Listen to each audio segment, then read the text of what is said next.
Welcome everybody to Meet My Friends. My guest today is Judi Moreo and she's gonna be number 13. Welcome, Judi. I'm glad to be here. Thank you. You're welcome. Tell us a little bit about you. What is it that you do with your business and what are you working on right now? Well, I own a company called Turning Point International, and it is a training and development company. And I've been doing motivational speaking for well over 30 years and traveling around the world. I've been to 29 countries as a professional speaker, working with corporations and individuals worldwide. It's been a phenomenal life.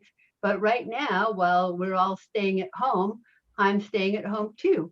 And so I'm working on a new book. I have 14 books in the marketplace already, but I'm working on what I think is my best book that I've ever written. I'm trying to get that done now that I'm staying at home, and I'm painting a lot of pictures. That's my hobby, and I have a few art students, and now I'm getting ready to start teaching online as well. So that'll be fun. How can people sign up for the online class? For the online art class. I don't actually have the sign up yet. We're doing the rehearsal this coming week on in the TV station so they can see how to actually set the cameras and everything for it. And once we get all that done, I will have that. But they can always reach me at Judi@JudiMoreo.com. And I spell my name with an I, Judi. So it's Judi@JudiMoreo. And Moreo is like Oreo cookies with an M. So it's JudiMoreo at yahoo.com. They can always reach me there or Judi@JudiMoreo.com. And I'll be more than happy to get back to them and send them the link when the time comes. Sounds good. Do you know how much it's gonna cost already? Yeah, $25 per class. How long is the class? Well, however long it takes us to paint the picture. So I don't know if it'll be an hour or 3 hours, but probably about an hour, hour and a half. Yeah. Okay. Do you have age restrictions or can kids join No, the class? kids can do it as well. I have a lot of kids around, between 8 and 12 that paint with me. I haven't had any younger, but I have a couple of new kids starting in my in-person classes that are 5 and 7. So they're going to be starting in January, and we'll see how I do with the little ones. Do you recommend that parents come with them or are you okay working with the little ones? It depends. I with this group, I have the father's coming with them. He's going to take art classes as well. I think once I try, because I like I said, I haven't worked with kids that young with the painting.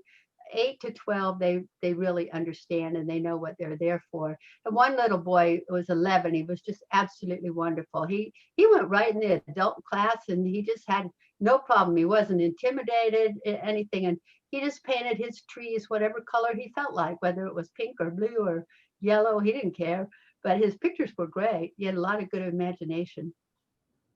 That's awesome. So to sign up, they should contact you on your website. Do you have a Facebook page where they can follow you or send you a message? Yes, I do have a Facebook page. It's Judy Moreo. It's easy to find me. It's always my name, and it's spelled Judimoreo. And I have a Facebook page, and they can contact me there if they like, or send me an instant message. Mhm. Okay, sounds good. Now, what can you tell us about the purpose of your new book? Well, my new book is entitled "You Are More Than You Think You Are," and it's basically a much more advanced book than the bestseller book that I had, which was entitled "You Are More Than Enough." And You Are More Than Enough was written specifically for women on how to have more purpose, passion, and power. And it covered all of the exterior things we need to do, like to develop our look, to develop our brand, to develop our personality, all of the assertiveness training, emotional intelligence, that sort of thing. And so You Are More Than Enough is really a great book for young women who are coming out of college or out of high school. It's great for women who have a lack of self-esteem. It's just a book about how to believe in yourself. And it's got great stories about some other people who've had to learn to believe in themselves in it, as well as examples for what you can do if you just set your mind to it. The new book, you are more than you think you are, is it's more of a spiritual book. It's more of a development of the mind, a development of your inner beliefs, of your inner faith. And I I think it's the best thing I've ever written. I'm just excited to get it done. I was hoping to have it done by the end of the year, but I think it's going to be springtime now because I'm still working on it. And I every day that I work on it, I get excited about how it's coming together. Awesome. That's really good, Judy. I think it's exciting every time you're able to write a new book. And once when you get it, it's like the emotion of just seeing it and now you can distribute it and offer it to the public. It's amazing. Oh, That's it's exciting when you write a book and the book arrives, the very first time you get the first box of books, it's so exciting. You open up that box and it's just like, wow, this is great. It's like having a new baby. You want to take it around and show it to everybody and say, look, look, look, and you want everybody to read it because you just know how good it is and you want them to know too.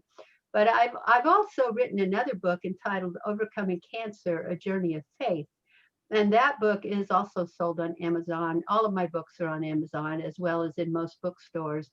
But Overcoming Cancer: A Journey of Faith is a book that I've written for people who go through cancer because I myself went through cancer 10 years ago, and the doctor said I had about a year to live.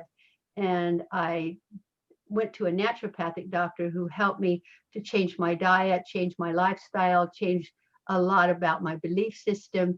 And here I am 10 years later, healthier than I've ever been in my life. So um, I wrote that book to give people hope, to get people to feel like they do have some hope. Because, boy, the minute somebody says you have cancer, you're probably going to die. And even if they don't say you're probably going to die, even if they just say the cancer word, you think you're going to die. And so it's such a big shock and it's so scary and you feel like you're all alone and you don't know what to do. And so I wrote this book to help people that are going through that kind of an experience where they can see that, if you really believe and you really take care of yourself and you do the things you have to do, you can get through it. You can get to the other side. And that's why I wrote it, because I want people to know that they can get well. They don't have to die just because they have cancer. you're able to share your screen as well. If you have any of the books or a picture anywhere that you like to show on the video, you can do that. Oh, well, I have a You Are More Than Enough book right here so people can see it. Yeah. You can tell I wrote it a little while ago. The hair is a lot longer on the front than it is now. But this was the book that I had. We've sold quite a few copies. We've sold thousands of this book, and people all over the world have read it. So I think the next one, You Are More Than You Think You Are, those people are going to love it even more than this one.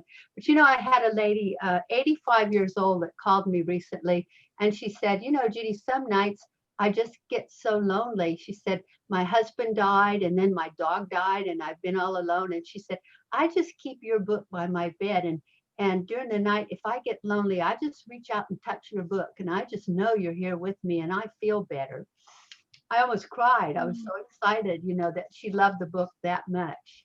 And then I've also written a series of books for branding for people who are professional speakers. I wrote this book called Turn Your Speaking into Cash, which is for professional speakers. And I did one for artists called Turn Your Art into Cash. And so there's a series of these Turn Your whatever into cash books, and they are all about branding and marketing your product. It's what those are about. Yeah. What about the life choices? Do you have anything about the life choices?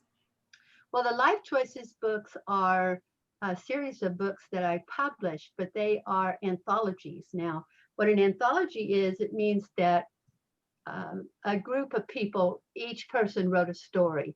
So each Life Choices book has 28 stories by 28 different authors. And those books are available as well on Amazon and in bookstores. And they're short stories, and there are books like, oh goodness, um, Chicken Life soup of the Choices. soul? I'm sorry. Like chicken soup of the soul, where they have Yeah, authors? they're similar to that. Yeah. And like the first one is Life Choices: Navigating Different Difficult Paths, and it's about people who have stories of how they've overcome difficult things in their life. And then there's one about navigating difficult. There's another one, life choices, putting the pieces together, which is about when our life falls apart, how do we put it all back together? And then there's one, pursuing your passion, which is about when you have a dream or a goal or a passion, how do you go about accomplishing it and making it happen? And that one, there's a wonderful story by Jeff Savilico, who you also know because he's in our National Speakers Association group. And Jeff gives you step by step in that book how to go after your passion and make it happen. And look at him. He's one of those people who made it happen. He came to Vegas not knowing anybody and ended up in a major showroom as a star of a show in the Flamingo Hotel and later with Caesars. And he's just done incredible things. And now he's virtual online. And it's so great. And there he's written about it in the book. So people can know exactly how he did it and how they can do it if they want to do it as well. And then the last one is life choices. It's never too late. So it's for if you got to a point in your life where you felt like I should have done, I could have done, I would have done, if only I had done, um, but it's too late. You know, this book really gives you hope that it's never too late, that you can, as long as you're alive, you can still do whatever it was your dream is. Yeah. Awesome. Tell us about your TV show. Can't you? Yeah. Well, the television show is also called Life Choices, and it is on the Golden TV network, and it's on Roku. You can find it on Roku, and we also post on the internet on my Facebook. We post the different interviews. I interview people. I interview people who are mostly over 50 years old and who are successful. And I ask them about their life choices. What choices did they make to become who they are? I interviewed George Chanos, who was the former Attorney General of the state of Nevada. He has a new book out called The Millennial Samurai. And that was a really fascinating interview. If anyone wants to see it, they can go to judimoreo.com and see it because it is really great. It's a really good interview about what we can expect to happen in the next 30 years. And I think right now, a lot of people are uncertain about what to do or what's happening. This pandemic has made it very difficult for people to know what to do next.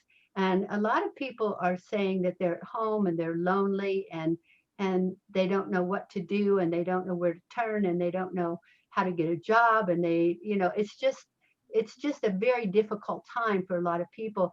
So right now I've been doing a series of little short videos on my Facebook page just for people on how do you get through tough times, because I don't want people to sit at home and be lonely. If they need somebody to call them, call me, I'll call you up and talk to you.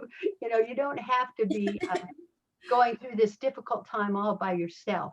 And so the Life Choices show is really, I think it's very motivational, because sometimes as people get out of their 30s and 40s and they start moving into their 50s, they start thinking life is almost over. But the truth is, life is never over until you die. And so you've got to be here and be excited every single day. As long as you're alive, there's a reason for you being here. And so you've got to be doing something. And so I just love to interview these people who are in their 60s and 70s. They're doing incredible things. They're writing songs, they're performing on stage, they've become artists, they're makeup artists, they're political figures, and it's just really, books, authors. I interviewed Joan Peck recently. Joan has a whole series of murder mysteries, which are really fun. The Death Card series, it's called, about a death card in a tarot deck, and it's really good. I read the whole series. There's 4 or 5 books in the series, and I couldn't wait for each one to come out because they were exciting. And then it was so fun to have her on the show and see that she's such a quiet, little, mild-mannered, lovely lady. I didn't expect her to write about sex and violence and sex trafficking and drugs and all of those things. You wouldn't expect it from her, but boy, she's a good writer. that's what's the TV show's really fun. I love doing the TV show because I have the opportunity to interview many, many exciting people. Yeah. So How often is that gonna air? we put out one a week, once a week on Roku. Yeah. So I've done all the filming for this year already. So they're still going up one a week. And then we'll start filming again first week of January. If anyone wanted to be interviewed on the TV show, contact you. Yes, they could contact me, Judi at judimoreo.com or judimoreo at yahoo.com or on Facebook. You know, I'm all over the place. They can find me. So, yeah, they could just let me know if they've written a book and they would like to be interviewed on the show. I would like to know about them, or maybe they're an artist, or maybe they're over 50 and they're doing something really unusual, maybe like they're a hot air balloon pilot, or, they race boats or so. Those are things that are interesting to people. And so I would love to interview those kind of people and say, why did you make the choice to do that? You know, it just fall in your lap. I like to know. I like to know why people do what they do. I think other people like it too. Yes, I've seen it and it's fun. It's fun to watch. It's fun to learn just to see you interacting. Yeah, I really enjoy it. I had Colleen Forsyth on not too long ago, and she wrote a children's book. And it's a huge children's book. It's not like a little 20-page children's book. It's about a 600-page children's book about a traveling trunk and the various souvenirs that end up in the trunk. And all the souvenirs talk to each other. And it's really interesting because she talks about the trunk traveling across Europe and all these little souvenirs that got picked up in the various cities and why they felt they were the most important. But she also does a history of those cities. She gives some really interesting facts. So even though it's a children's book, adults could read it as well. It's not a book that just anyone, everybody would find something in it that they would learn. It's really an interesting book. So it's a great book for adults to get and read with their children. And we'll be featuring her again. We're doing another interview with her in January as well. Yeah. Okay. Does people need to bring their own questions or do you prepare them yourself? It depends. If they have particular things they would like me to ask them, all they have to do is tell me I would like to ask these things. But I just like to have a conversation with them. I don't like it to be real pre-planned because I want to get to know the person. I want to know who they are and what they did, and I don't want it just to be this artificial interview with somebody who's saying exactly what they've planned out to say. So they can send me the questions. I'll probably use a few of them, but I'll probably have a lot of my own as well. Sounds good. I think people not being extremely prepared to what they're gonna be as makes it look more natural, more human, and more fun too. Well, it's nice if they know, but if they've written a book and they know I'm going to interview them about the book, then surely they know about their book. So, I mean, no matter what I ask you about your book, you should know. If you wrote it, you should know what it's about, right? I mean, if somebody asks me, what is You Are More Than Enough about, or what is You Are More Than You Think You Are about, I know because I wrote it. I know what's in it. But sometimes people get kind of stage fright. They'll get on TV and they get a little afraid and they don't quite know what to say. But the truth is, they probably would know what to say if they just face it like it's a conversation with me, that sort of thing. How do you take people out of the fear as soon as they walk into the TV studio and they see all the cameras and the green screen and everything? Like, Well, I have this great assistant that works out front, and she greets everyone and tells them how important they are, and she gets them water and coffee, and she brings them in and introduces them. And so she's pretty well got them comfortable by the time they get in where I am. And so I want to thank you, Maria, for being my great assistant there at the TV station, because you do a great job. And in fact, just this week, the lady who's the head of the network on television. She was at the station when I was doing some practice session, and she asked me about you. She said, how's Maria? I just love her. She's just the best. She said, if everybody had an assistant like her, it would be wonderful. She just makes conversation and makes you feel so good. So there's a compliment for you that I haven't had an opportunity to tell you about yet. And so I think coming from her, it's really a compliment. Thank you so much. It's really fun for me to get to know the people you interview and just to see them coming nervous and be nervous about what they're gonna wear, if they look fine, looking themselves in the mirror and trying to fix the last minute item on their face that they're not comfortable with. Yeah.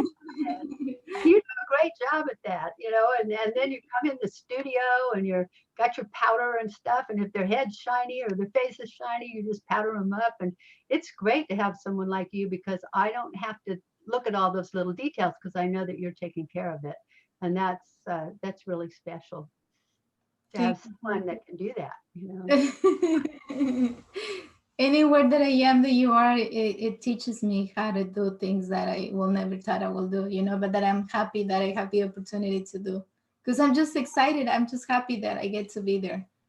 Well, I'm very proud of you for doing these shows as well because this is not easy, and the fact that you are making an effort to interview people and to do these online, I know that people watch them and they're excited about them, and for your own sake, look at the experience you're getting and the people that you're meeting. I mean, one day we'll see you on a major television network. There you'll be being a host of a show or a news presenter or something, and all of this that you've done on your own will serve as incredible experience for you.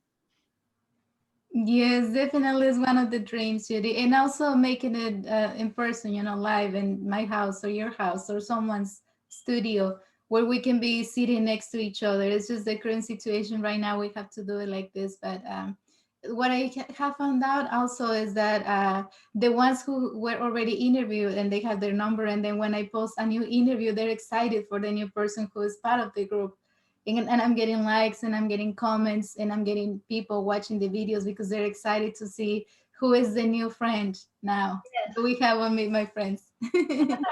Well, I was kind of glad you picked me for number 13. That's my lucky number. So when you said I would be number 13, I thought that's wonderful. That's a good start for me. So I'm getting all ready for the new year, and oh, guess what happened at home this morning? People will love this. I have two cats. Now, my one big old fluffy gray cat, she's just a little nuisance. She's always into something. Well, this morning she decided to get under the Christmas tree and crawl underneath the skirt that I have around the bottom of the tree. And so Yeah. she got underneath that somehow, and then she came running out with it stuck over her head and trailing behind her and nearly wrecked the whole house because she was all over everywhere. And I said, well, that'll pay me back for getting my Christmas tree up so early, right? But we always put our tree up on Thanksgiving to get ready for the new year. We have it up on Thanksgiving, then we have it for all of December, and then we take it down on New Year's Day. And so then the New Year starts, and we sit on the night before New Year's. I created a journal a few years ago for people. It's called the Achievement Journal, and it helps people to decide what they want to do for the year. And so this is what we do at my house on New Year's Eve.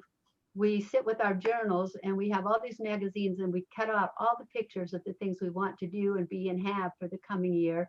And we paste them on pages in the journal, and we make like vision boards within the journal so that when you're writing in the journal every day, the one thing that you did that day towards your goal, you're looking at your pictures of what you want. So you're constantly imprinting on your mind, these are the things I want to have and do and be during this year. And then every day you write one thing that you did that day towards one of those goals. And if you write one thing every day for 365 days, don't you think you're going to achieve a lot during the year? If you put down that one thing that you did that day, because we do something different every single day toward our goal, and before long that goal happens. I usually have mine all done by June, July, and people are like, how'd you get so much done this year? And it's because I write it in the journal and I cut out the pictures, I put them in there, and I look at it every day and I go for it. And that's what I encourage people to do, to write down every day, here's what I did today to accomplish what it is I want to do. And right now, while people are staying at home, this is a perfect time to start cutting out those pictures and getting them ready to make the vision board for the new year. That's awesome. So, what is the power in writing and seeing the image? How is that more efficient than just desiring it? Well, if only 3% of the people in the world have their goals written down. And isn't it interesting that 3% of the people in the world are super successful? Now, I wonder if it's the same 3%. I'm pretty sure it is. And so, you need to write down your goals. And one of the things is you want to write your goals in cursive. And that's the reason for the journal. You want to write your goals in cursive because cursive writing has a direct correlation to the subconscious part of your brain. And so when you write it out, you actually write it down, it goes into the brain and the brain makes an imprint of it and keeps it there, and it reminds you that this is the goal that you're working on.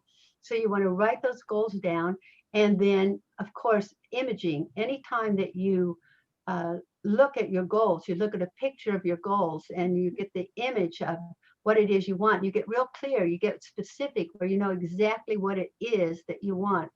I wrote in my You Are More Than Enough book about when I met Nelson Mandela, the president of South Africa. I met him in South Africa right after he came out of prison. He had been in prison for 27 years. And I asked him, did you ever think you would ever get out of prison? And he said, of course. I visualized it every day. I saw it in my mind every day. I saw myself walking free. I saw myself helping to bring about freedom for all the people of my country. Well, it took 27 years, but guess what? He did it. He did. He walked free, and then he became the president of the country. And so, if you can get clear on your goals and you believe them and you stay focused on them and you get the pictures of them and you have it in your mind, you can make it happen. So whatever it is you dream about, you can make it happen if you're consistent and deliberate with making it happen. And if you have goals and if you're willing to work, you can't just create a goal in your mind and then go sit on a mountaintop and contemplate your navel and think things are going to happen. No, you've got to put out the effort. But look at me. I mean, I wanted to be a professional speaker, and I ended up going to 29 countries around the world. One of the things I had in my vision book was travel to exotic places. And my speaking career took me to all those places. And I got, in most cases, when I went to speak somewhere, they would pay for me to stay for a whole week. And so I would get to see Cairo or Dubai or Trinidad. I got to go to all these fabulous places and see things, and I didn't have to spend a penny to do it. And that's pretty exciting. It is. It's amazing to get paid, to stay and you're able to enjoy. Yes, it is. And when I went to Dubai, they flew me first class on Emirates Airlines. And on Emirates Airlines, first class is a private room. So there I was in my little private room on the airplane with my seat that made into a bed, and they gave me pajamas, and they gave me all kinds of skincare products, and I had a full makeup mirror, and I had Dom Perignon champagne, and I mean it was nice. And they had a chef on board. You could order what you wanted to eat at any time, anything, and they'd make it for you. It was an awesome experience. I mean, who gets to live that kind of life? Only really rich people. So those of us who work for a living, when we get to do something like that, it's pretty exciting. Yes. Did you thought of making a little video or writing the story? I wrote a story about it. Yes, I didn't make a video back at that time. We didn't have phones that had videos in them like they do now. If I had had a phone with the video, I'd have probably been videoing the whole airplane that day. It was quite an experience. That's amazing. It's just amazing experiences for people who is looking to get into this business. I think part of the doubt is if you're ever gonna make it into stage and if you're gonna have more than 100 people going to your event. Other than that, those are like big dreams. Where you have experience already, even more than that, even beyond the stage. It was interesting. I do this workshop on the turn your speaking into cash for new speakers who are entering into the marketplace, and I tell them what they can they can expect and what they need to do in order to be professional, because you can't go into a career like professional speaking and just expect it to happen overnight. You've got to, first off, you've got to be a good speaker. You have to have a good speech with material that people want to hear, with something that will help them make their life better in some way. And then after you've got that really great speech put together, then you've got to do all the marketing and the branding and the marketing, and you've got to contact the bureaus, and you've got to contact the corporation. I mean, it's a lot of work. It's not just like, hi, I'm a speaker, hire me, and everybody does. That doesn't work that way. And I have to tell you, it was so funny. I was doing one class, and this young lady raised her hand and she said, well, Miss, we were talking about contracts. And she said, well, Miss Moreo, when I negotiate the contract, is it okay if I put in there that they always have to pick me up in a limousine at the airport? And I said, well, yeah, I guess it's okay to put it in your contract. And she said, and Ms. Mario, can I always ask them if I can stay in five-star hotels? I mean, I should put that in my contract that I only stay in five-star hotels. I said, well, yeah, you can put anything you want in your contract. But here's the thing. I seriously doubt if anybody's going to hire you as a beginning speaker if they have to get you a limousine and put you in a five-star hotel, because that comes when you're a star. That comes when you've been in the business a long time. I think I was in the business 20 years before I got a limousine and a five-star hotel. So, you stay wherever they put you. They've put me in everything from college dormitories to bed and breakfast to uh, I've spoken in huge auditoriums, and I've also spoken in a barn where people sat on hay bales in Africa. So, I mean, you never know where they're going to put you. And you can ask for anything, but I don't know if you'll get it or not. But the thing is, it's important to be cooperative. If you're a speaker, you have to remember you're speaking to the audience about the audience and their lives. You're trying to give them something of value for their life. It's not about you. And that's the problem with a lot of new speakers. They go into it with, I want to be on stage and I want to be a star. And it's about me, me, me, me, me. Well, it's not about you. The truth of the matter is the only reason the audience likes you is because you are giving them something to make their life better. And so you've got to be really good at what you do if you expect to last in the speaking industry. And you've got to be willing to be cooperative to work with people. I mean, I got stuck in a hotel one time in Africa in a in the room was the storage room for the convention. It actually was a room, but the convention had stored all their boxes in there. So here I am sleeping in a room with boxes piled up all around me. And when it was over, they were so appreciative. They were like, thank you so much, for not complaining about that room. I've been in rooms where people have had their dogs in there and I got fleas in my suitcase. And I itched all the way across Africa a couple times from fleas biting me from getting in my suitcase. But you can't go around screaming at everybody, going, fleas are biting me and I'm miserable and blah, blah, blah. You just got to be the nicest person you can and hope you can get rid of those fleas as quick as you can. It's not an easy life when you're a professional speaker. You're on the road all the time. Your family's back home. Many times you're by yourself. I mean, I've gotten off the airplane in countries and had people pick me up that I have no idea who they are. They're just a person there with a sign with my name on it.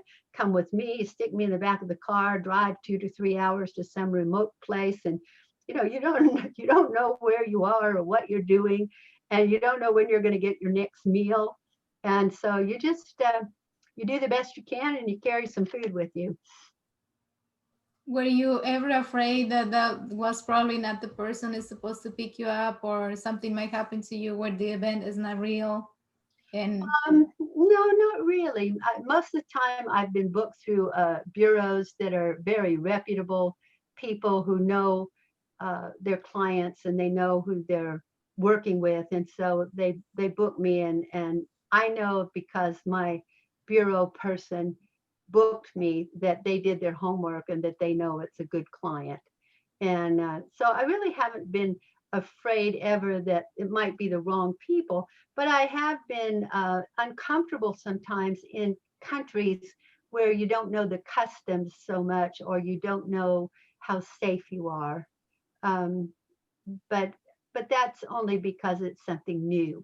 You know, anytime we step out of our comfort zone into a whole new world, it's different.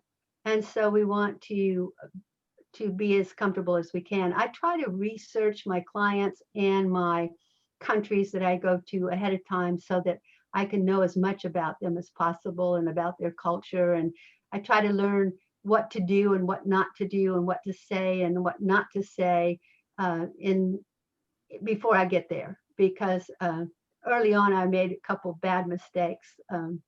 Like when I first went to South Africa, in America, we have men wear these pants in America that are kind of a light brown color. We call it khaki. It's a khaki colored pants. And uh, and so I was on stage in South Africa talking about khaki colored pants. And in South Africa, the word khaki actually means what babies do in their diapers. And so they, they didn't know why I had these crappy colored pants that I was talking to them about, you know. So um, I had to learn that that's not a word you say that way. It's spelled the same way, but they pronounce it "karki" with an R, as if it had an R in it. So you have to learn. And another thing I found, that if you're in another country, it's very important to learn at least a few sentences in their language. So when you say good morning and goodbye, you always have something in their language that you say, so people know that you're making an effort and not expecting them to make the whole effort to understand you. What will you recommend to someone who gets hired but they don't have a board that is representing or hiring them? They don't have a bureau, is that the They don't question? have a bureau. Yeah, they don't have a bureau that represents them or hire them for like an outside country Uh, event. well, then you've got to be really careful, because I have had speakers tell me that people do contact them from some other countries and ask them to come and speak. And in some cases, they've gone and done the whole tour and worked and then didn't get paid. And so they've had to come back. They come back home, and then of course they didn't get their money. And you don't have a lot of recourse with that when it's another country. And so that's why you want to work with a bureau that's really good, or you want to get money up front. I like any time that I do a presentation, I always ask for 50% up front. And that way I have some money to guarantee that they made an investment in me. And then after I finish, I I ask for the rest of my money when I finish my speech. Give it to me right then and there when I finish my speech. But I've been very fortunate in that I had John Futrell represent me for years. He was more of an agent in a bureau, even though he owned a bureau here in Las Vegas. But John would usually go where I went, and he would collect the money. So it's really nice when you have someone like that that knows what they're doing. They know their client, and he would collect the money there and then hand me my check there and then. So you want to be real careful whenever you don't have someone representing you and you're going out of the country. So it had to be paid in dollars. Well, they don't have to. I mean, very often wherever I am, they pay me in whatever their money is, whether I'm in China or South Africa or South America, they can pay me whatever it is. And usually I can exchange it before I leave the country. So you have to go to the bank and exchange it for dollars. Yeah.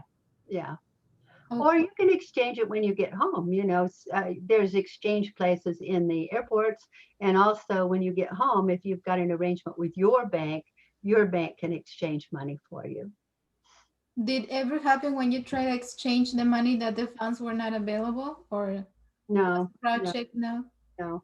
But many times when I come back from some place where I know I'm going to go again, I don't even exchange it. I just put it away and put it in safe deposit box. And then when I go to that country again, I just go pull it out, and then I've already got their money in my pocket, so I don't have to worry about exchanging American dollars.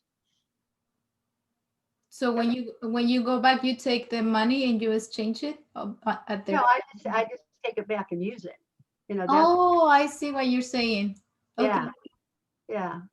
Because if I have extra left over, which I don't usually because I end up spending all my money on souvenirs and clothes and things. I get kind of wild if I go someplace like Korea or China or Japan or somewhere where they have great clothing. I end up spending more than I make. So uh, it's important that I don't have a lot left over when I get home, but if I do, I just put it up. If I'm good, if I know I'm going to go back to that country again within the year, I'll put it up and just use it when I go back. So they actually get you as a customer as well, where the money is Oh, left in their country, anyways. yeah, wherever I go, I definitely am a customer. Yeah. That's nice, Judy. How do you do to communicate with people that you don't necessarily know the language, like Chinese? How do you tell them what you want? Or In some cases, they'll have an interpreter for you, and so you will speak, and you have to wait between your sentences for the interpreter to say what you said. And that's a new experience. You have to learn because I talk very fast, and when I get going and doing a presentation, I get talking and going, and I have to learn to slow down and stop at the end of each sentence, let them say what they're going to say, and then I say the next part. So it's just something you learn in doing. that's nice. I think a lot to think about for people who don't have the experience yet, just to see themselves within the possibility that might be something that you will be able to experience. I think it's beautiful. Yes, yes. What else do you want to tell us, Judy? What can you teach us? Someone who is watching the video, what will you tell your younger self? What would I tell my younger self? I would tell my younger self to get over myself, is what I would do. I think, I think what happens when we're younger, especially speakers, we have big egos and we have a tendency to think we're probably a little more important than we are. And I know I did. And I sometimes didn't understand why people didn't treat me with all of the respect and the stardomness that I thought I deserved, So I would tell me to get over myself because I really had to learn that it was about them, it wasn't about me. And attitude is so important. Attitude is such a big part of who we are and how we handle situations. And whether we're a professional speaker or whether we work at the local drugstore or grocery store or uh, we work in a hotel or we serve food, whatever it is, your attitude is so important. And what attitude is really is an outer expression of your inward feelings. So if you feel good about yourself, you probably have a better attitude. You probably um, act and react in a more positive manner. And the other thing about attitude that's real important is it's a habit. Some people get in a habit of complaining all the time. There are people who come into work and they come through the door and they're like, oh, the traffic was so terrible. I can't believe how bad it was. What a horrible day. This is the pits. I can't believe I have to work here. Ooh, I hate my boss. They go through that negativity. And in most workplaces, you're hearing, oh, probably at least five negative statements per hour. And so if you're working with somebody and all they do is complain, let's say they're only doing 5 an hour, you're still hearing 40 negative statements in a day. And it takes between 14 and 20 positive statements to overcome the effects of one negative statement. So if you've got somebody giving you 40 a day, that's 200 a week, that's 800 a month. And some of us live with some people who are less than positive. And so we'll give you another 200 for them. That's 1,000 negatives a month. Who have you got giving you 14,000 positives? You're so wonderful. You're so terrific. You look so good. I love your hair. I love your makeup. I love the way you speak. I love your voice. Who's doing that? Who's saying how great you are all the time? Probably nobody. And so you've got to say positives to yourself. And I learned early on in the speaking business that I had to give myself affirmations every morning. Before I would go to speak to an audience, I would do my affirmations. And this is where you say, I am, and you attach a powerful, positive word to it That word should be in the present tense. So you're saying, I am powerful, I am effective, I am good at what I do. My audience loves me. I love my audience. This is a terrific day. This is a terrific speech. This is a wonderful experience. Whatever. You say all those good things to yourself. And I used to end it with, I look good, I feel good, I smell good, yay me. And it and I would always do my affirmations every morning before I would go on stage because I had to be more powerful in myself. I couldn't go on stage if I was having a bad day. And I mean, even on the the when my mother died, I had to fly home. My mother died, and 2 days later, I had to give a speech, a big speech to a big audience. You can't go up on the stage and go, I'm not very good. I'm not in very good spirits today. My mother just died.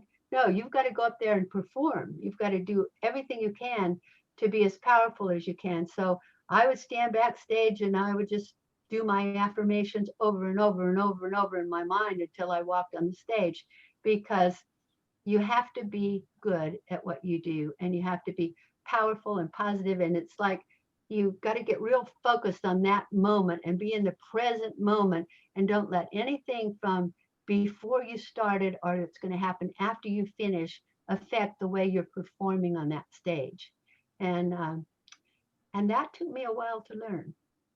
So that's what I would tell younger people is to really work on their attitudes, to learn to focus, focus, focus, to write their speech out word for word and learn it. And they can go, it doesn't have to be memorized. You don't want it memorized, but you want it to be conversational, but you want it to be organized. And the problem is if you don't have a word for word speech that you're pretty sure you're close on your words, people get off on tangents and they go talking about anything and everything else. Well, you've seen it when some of the people come to the TV station and I interview them and we're talking about their book. And the next thing you know, they're talking about dogs or cats or their local shelter or something. It doesn't have anything to do with their book. Yeah. So you've got to have an idea of what you're going to say so that you stay on target. That's so important.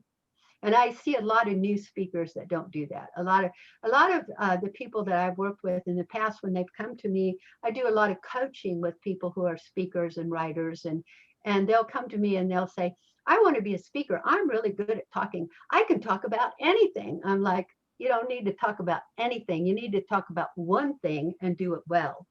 And so that's what I usually get people to do is focus on that one thing, that one area of expertise they have, and learn everything they possibly can about that one thing. Because you don't want to speak about 40 different things. You want to become known as an expert in that one particular area. That's so important. Because if you speak about 40 different things, the Bureau doesn't know what to book you for. And if somebody calls up and they say, I want a customer service program, and you do customer service, but you also do communication, dealing with difficult people, creativity, love, whatever, right? So you do all those things. They're going to give them whoever's the best they've got at customer service. So they're going to find the guy that's all he does and give them that guy. They're not going to give him you because you talk about everything. You don't just talk about that one thing. So I would say to younger speakers or beginning speakers, pick an area of expertise and get to be the very, very best at that. That's what you get known for.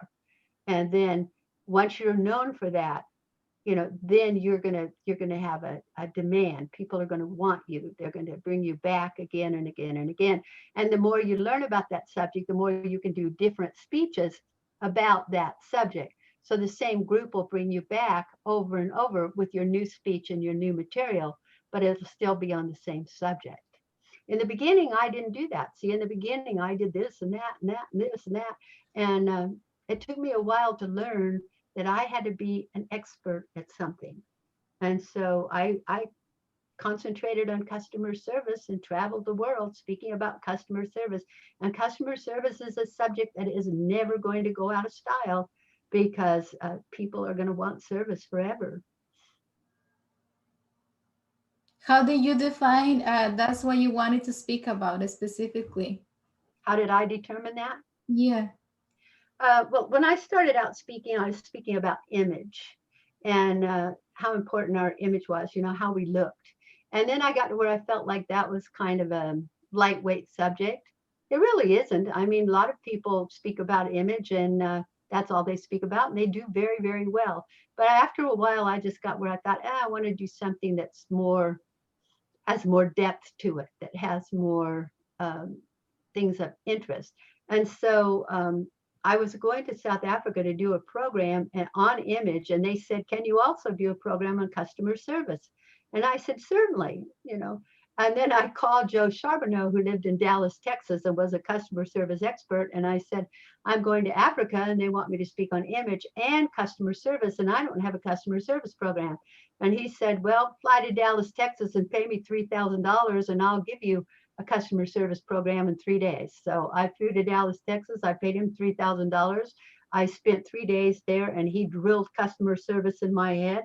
And I went to South Africa and did it, and people loved it, and I've been doing it ever since.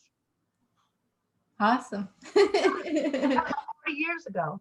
So that $3,000 was a really good investment.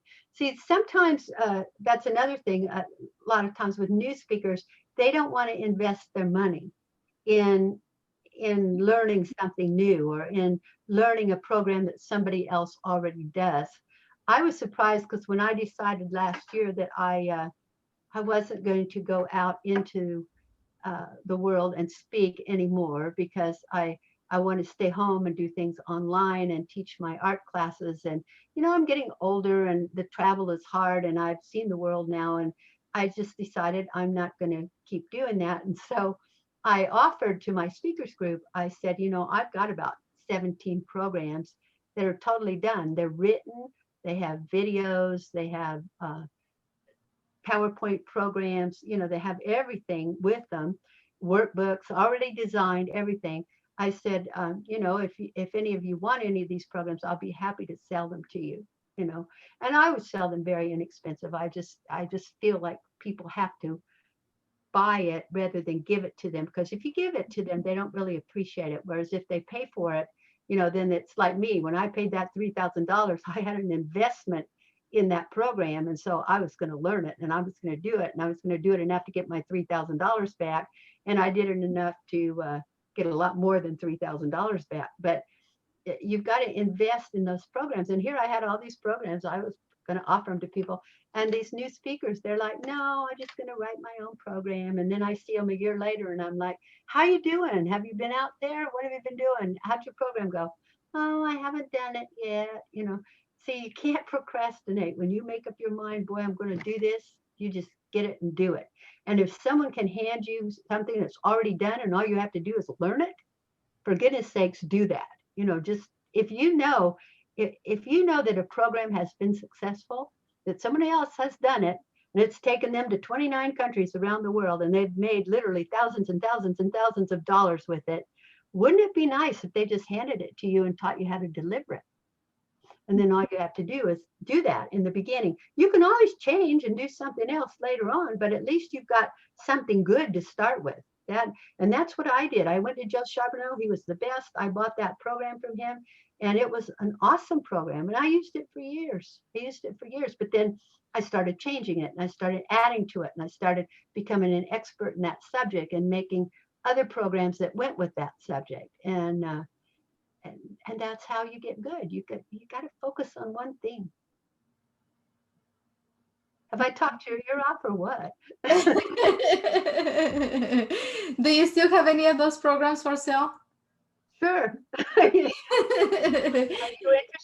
interested? Maybe some of my friends on Facebook want to contact you about that, to get started with something good. Well, they're welcome to if they want to. Yep. I still have some of them. Okay, perfect. Well, they know how to find you. You're on my friends on Facebook, and you already see your website, Judi at judimoreo.com. And you also have a LinkedIn page. Oh, I have a LinkedIn and Instagram. You name it, I have it. They can find me.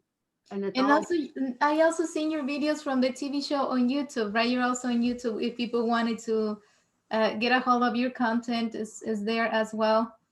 Yes, yes. Yes, all you got to do is look for my name, Judy Moreo, Judimoreo, and they'll find me. Okay, they'll be able to subscribe as well if they want. Thank you, Maria, Awesome. for having me as a guest. This has been fun. Oh, you're welcome. So just tell us again where people can find you and how they can contact you. So we say the website, you're on Facebook, the same name, YouTube, Instagram, LinkedIn, Yes, Pinterest. You Pinterest. can Okay. find. Do you post your art pictures on Pinterest? I'm getting ready to. Okay. Yeah. So when people download pictures from Pinterest, you have to buy them? Oh no, they can have them free. Okay. Right now they can. Okay. You're able to save them. Okay. What would you recommend to someone that wants to start art classes? Oh, if they want to start art classes, they just have to call me and or email me or find me on Facebook, and I will send them the information on what supplies that they need and tell them when the classes start and how much it is and all of that. How soon can they start with you after their first contact? Well, if they want to start live, I have new classes starting in January. If they want to start live, but if they want to do online, we will also have our online classes going up middle of January. Okay. We'll be taping the first 2 weeks of January, so they'll be going online about the middle of January. Do you sell any of the supplies or can people give you money for you to buy what you know is best for them to start if they didn't know what to buy? I don't sell the supplies because it's a big job to pack up and ship if they don't live here in Vegas. You know, if they live here and they come to class, that's one thing I can get supplies for them. But they can get their own supplies for a lot less money if I just tell them where to go online and they can buy them. And some of the art stores give my students discounts. And so I just give them a list of where they can buy the particular things and what they need. I try to start them out with a minimum number of brushes and 3 colors of paint and one canvas so they don't feel like they're just buying tons of equipment to get started with. You know, they don't need that much to get started with. And so, like the first online programs we're doing, the first 3 paintings are totally black and white and red. And I will download a pattern for them. You know, I'll put the pattern where they download the pattern, and then all they have to do is trace it on their canvas. And then with the black, white, and red paint, they'll end up with a really great painting after an hour. How much do they expect to spend on the first supplies? Just the three brushes, three paints, and one canvas. Yep, that's about it. How much do you think? Like $50 will be enough? Um,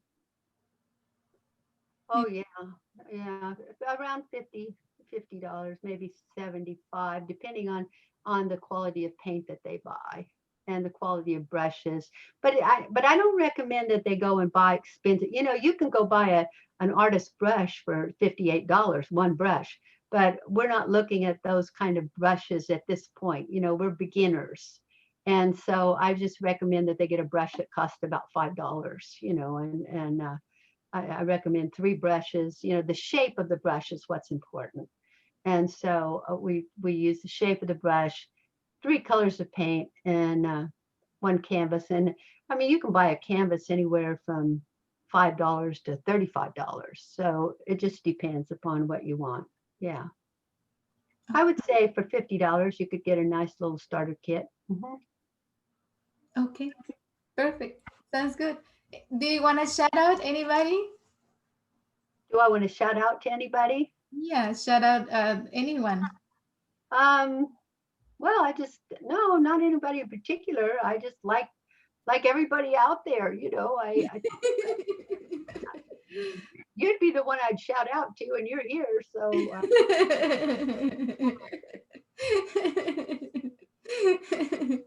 Yeah, usually the shout out is just to, shout out to whoever loves me and I appreciate you for this reason, it's just, it's just a way of leaving you in a happy mood. It's basically what the shout out is for. well, I'm in a pretty happy moment anyway. If we can just have other people to be happy, that's the important thing, you know. if the people who watch the show got something that they could use from it, or something that'll make their life a little better, or even just one idea that they can put into use, then I'll feel really good about what we did today. I'm glad. Yeah, that is the purpose of the show, that anyone that watches it is not just entertaining, but it also has value. If anyone is interested on becoming a speaker or do something more successfully than what they're already doing, we all have the desire to improve, and that's the purpose of sharing with people who has wisdom, that they always have something to teach us. Yes, yes. You have so much. Well, I'm old, and when you're old, you've done a lot in your lifetime. But I would say this: if anyone needs a gift for a young woman, the You Are More Than Enough book is a great gift. It's something that will help young women everywhere. And it's got some incredible stories in it, as well as the ideas and the how to's on what to do.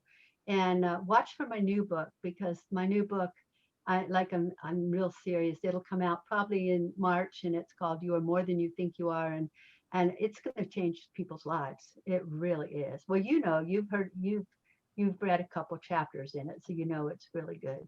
Yeah, it's amazing. And you're definitely a good reader. Like I say, you have to make it into an audiobook Yes, I will. because it's easy when we're driving or we're at home or we're cleaning and, just hearing it. And I just think it's amazing when the author can make the recording. Yes. Well, I did the recording on "You Are More Than Enough." There is a set of 12 CDs for "You Are More Than Enough," 12 one-hour CDs, and people love those. They like them quite a bit.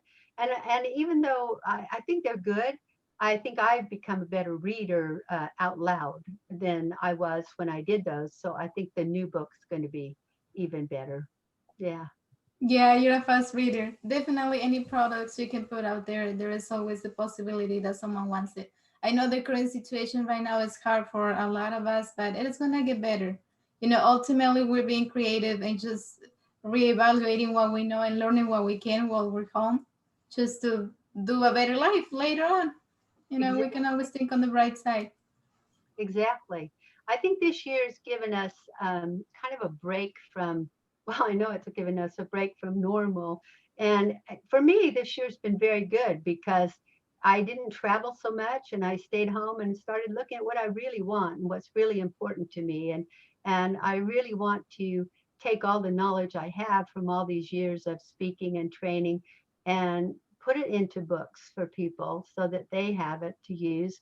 And then, of course, I only started painting because I had cancer, and the doctor sent me to have art lessons because he said I needed to sit quietly and relieve my stress. And so that's why I started painting. And then I realized that I had some talent. And, and then when I realized that I really had a lot of talent, then I just kept doing it and kept doing it. And now that's why I teach art, is because I want other people to find the love for it that I have, because it's incredible. Now, if they would like to see any of my artwork, there's another website called JudyMorioArtist.com. So I have JudyMoreo.com, which is about speaking, and all my products are on the JudyMoreo.com. But on the JudyMorioArtist.com, you can see my paintings. And I know some of my friends admire you for that, for the gallery. So if anyone is interested in Judy Morio's art, so JudyMorioArtist.com, right? Right. Yay, we did it! Finally, I got my number 13 now. So now I have 20 friends. We could probably make a reunion or something. I look forward to it. Thank you, Maria. You're welcome. Thank you so much. I appreciate you.